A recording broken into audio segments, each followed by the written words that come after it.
The most powerful man alive woke before dawn and, first thing, rehearsed the day going wrong, on purpose. He ran the largest empire on Earth, 60 million people, an army, a treasury. He lay there naming the thankless, the arrogant, the liars he'd meet by noon. Then he got up and met them.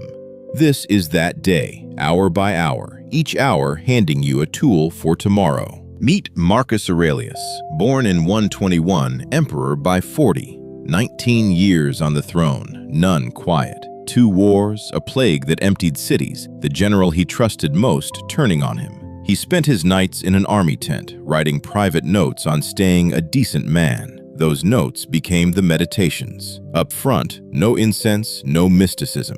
A manual for a head at full load, run on himself first. 7 tools, 1 per hour of a day. Draw your kit. Hour 1, before dawn. The coffee's too hot, and the day already has a knot in it. You know what's coming. That meeting, the person who shrinks every room. You've lost the argument twice. The morning does not care about your dread. The meeting hasn't happened yet, and you've done all the damage yourself. Marcus opened every day with the same drill, in writing before sunup. Today I'll meet the thankless, the arrogant, the liar, the bully. He wasn't cursing them, he was checking his gear. A rude man you expected is weather. One you didn't is an ambush, and he refused to let a Tuesday ambush him. Name the storm at dawn, and by noon, it's only rain. The move, 30 seconds tomorrow, before the phone, over coffee. Name 3 things likely to go sideways: a person, a delay, a hard call. Say them out loud, then shut the list. Rehearse the storm once, don't move in with it. Field tested on the Danube front by lamplight in a plague year, approved for the meeting you already dread. But a rehearsed day still has to be lived, and the hard part is getting out of bed. Hour 2. The alarm goes off in the dark, and every cell votes to stay under the blanket. 5 more minutes. The bed has never felt this reasonable. You're not lazy. You're a warm animal asked to volunteer for a hard day. Nobody wants to get up, not even an emperor. Marcus left a note for this moment. At dawn, when you hate to get up, tell yourself, I'm rising to do the work of a human being. Was I made for this, to lie warm under blankets? The ants do their work, the birds do theirs. You have a job only you can do. Be a person, on purpose. He didn't feel like it either. He got up and worked like a Roman. The move, tomorrow, don't negotiate. The second it sounds, count down. 5, 4, 3, feet on the floor on 1. No snooze, no debate. Then do the first small thing fully. Make the bed, rinse the cup. The day begins when your feet land. Motivation doesn't get you up, movement does. Getting up is easy next to what waited in his inbox. Hour 3, the inbox. Your boss walks past without a good morning. That's the whole event. But your mind is already in the second act. Something's wrong. They're angry. Your name's near the top of the layoff list. By lunch, you've written the ending and cast yourself as the victim. You built the disaster from scratch. Marcus spent his mornings buried in petitions, complaints, bad war reports. His tool was a scalpel. Cut the event from the story, you bolt onto it. The report says the shipment is late. That's the fact. He's disrespecting me. This is a catastrophe. That's the opinion you added, where the pain lives. Take away the story, and I've been wronged goes with it. What's left just happened, waiting to be handled. The move. Next time your chest goes tight, split the page in 2. On the left, only what a camera saw. He walked past, said nothing. On the right, the story you're telling. Then one question. Do I actually know this? Usually you don't. Keep the fact, bin the rest. 10 seconds and the hallway is just a hallway again. But some mornings the inbox wins, and you need somewhere to go without leaving your chair. Hour 4, and everyone wants a piece of you. The packed train, the pinging phone, 3 people waiting the second you sit. Your head is a station at rush hour, nowhere quiet to stand. So you dream of escape, a cabin, a beach, a week off the grid, as if peace were a place you drive to. Armies and ministers pulled at him. Marcus wrote this. People look for retreats, the coast, the mountains, but you can step back any hour into yourself. One of you is typing it. Easy for a man with a palace and slaves. Fair, his palace was a war command, his quiet stolen between plague and mutiny. Objection noted. Objection overruled. The retreat was never a cabin. It was the door behind his own eyes. The move. You don't need a week off. You need 60 seconds. Close your eyes. Breathe in slow, longer on the way out. And step into the one room nobody else can enter. Nothing to fix, nothing to answer. 10 breaths, then pick the work back up.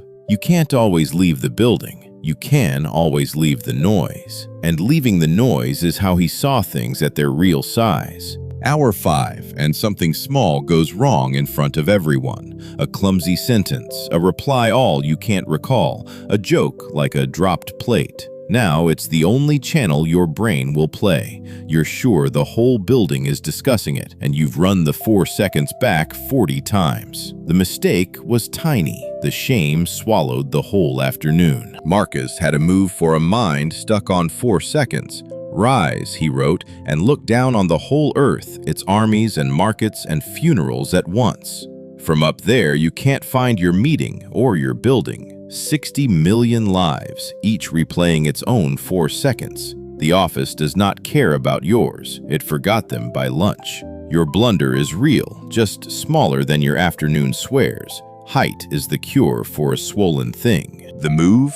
When a problem swells too big, pull the camera back. Room, building, city, planet. Then find your 4 seconds on that map. Can't? Then it doesn't get to own your evening. Say the scale out loud. 10 seconds, 1 line, 1 bad moment, 1 day, 1 life. Field tested by a man who watched a plague and an empire from the same wall. Approved for the reply you wish you could delete. The view fixes the size. The evening keeps its own. Hour 6. The day is finally done. You're still at last, and that's when the replays begin. Every fumble from the last 12 hours lines up. What you said, what you didn't, the message you sent too fast. No order, no end, just your worst moments. You call it thinking. It's only the misses on repeat. Here's the thing about the meditations. It isn't a book of speeches. It's Marcus doing his evening debrief by one lamp night after night. Not a diary of feelings, a review. Where did I lose my temper? Where did I do well? What do I fix tomorrow?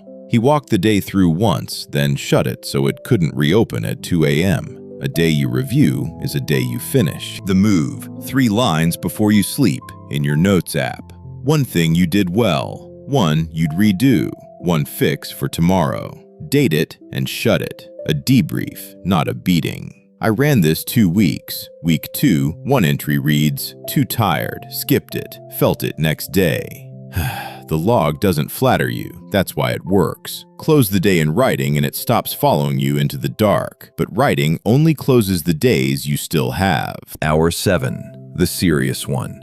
You catch yourself in the mirror late and do the arithmetic. When did that year go? When did 5 of them go? There's a list you keep. The call, the trip, the thing you'd start. Somewhere you began treating someday like a real date. It's not one. It never was. Marcus, who buried most of his own children, wrote the hardest line in the book. You could leave life right now. Let that decide what you do and say. Not to frighten you, to sharpen you. Death was never his enemy. Sleepwalking was. A day you might not have gotten is no day for autopilot. He treated each as borrowed, awake while it was his. Remembering the end is how he woke to the middle. The move? Tonight, take 1 thing off that someday list and drag it 1 inch into this week. A text sent, a time blocked that nothing gets to steal. Not because the days are short and frightening, but because they're short and they're yours.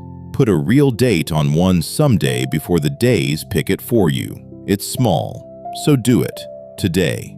7 tools, 7 hours. Let's see what fits in 1 bag. Let's pack the kit. Rehearse the storm before dawn. Feet on the floor. Do a human being's work. Cut the fact from the story. Step back behind your own eyes. Rise and check the true size. Walk the evening through. Close it. Remember the end and wake to the middle. 7 tools, 7 hours, 0 incense. Field tested across 19 years, 2 wars and 1 plague by the one man who could have skipped the whole day and got up anyway. The crowd you perform for does not care. That, felt fully, is your freedom. In the year 180, in a cold camp on the Danube, the plague reached the emperor himself. The accounts say he stayed calm. He'd rehearsed this exact morning 10,000 times. He never wrote the meditations for us, just a tired soldier emperor talking himself into being good for one more day. A man who owned the world trained himself to need almost none of it. That's why the private notebook outlived the empire. For years, I filed this whole drill under armor, the kind you bolt on so nothing lands. I had the label wrong. Read it back now and it says the opposite. The point was never to fear the day less, but to meet an ordinary morning wide awake, on purpose, while it's still yours. Marcus wasn't armoring himself against his life. He was refusing to sleep through it. Homework is 1 line. Pick 1 hour, 1 tool, run it tomorrow, then tell me in the comments what changed. Subscribe if you want the rest of the kit. Next, a day with Cato, the senator who walked barefoot through a Rome openly for sale and never took the price. Nobody could buy him. We'd like to know what that cost him.